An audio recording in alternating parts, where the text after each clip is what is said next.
In the course, our professor is using the process-driven approach to teach, which provide us with a systemic look and how-to details of developing a success outsourcing.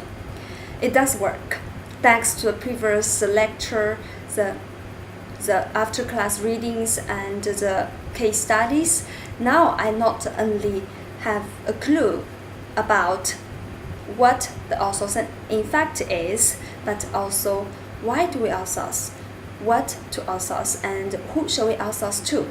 Firstly, when it comes to outsourcing, it involves in three components: vendors, clients, and projects. The client could be a person or organization which would like to outsource the given project, and the vendor is service provider who will undertake the outsourced job. And the project, third comment, is actual work being outsourced. Next, why do we outsource? Whether outsourcing is a strategy one organization should pursue.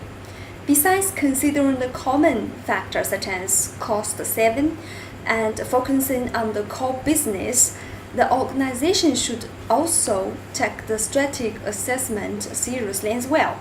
Only by making adequate strategic assessment in all fields, say finance, operational, business, and risk, they could make a wise decision on where the organization stands in facing of the outsourcing.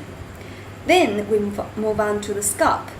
That is, what to outsource. You must define your need and know what your competency is.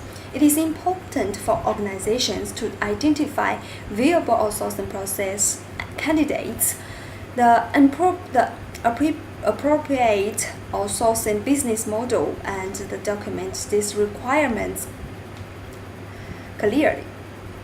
Don't let the vendor to define the needs for you.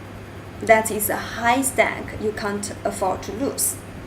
Now it comes to vendor selection and negotiation with them. Let's say outsourcing is a marriage. Then the vendor selection is similarly to choosing spouse. You must choose the right partner who could make your basic needs and could work happily together with you. You two can communicate with no obstacle and high level of trust. Most importantly, both of you are expecting a long-term relationship.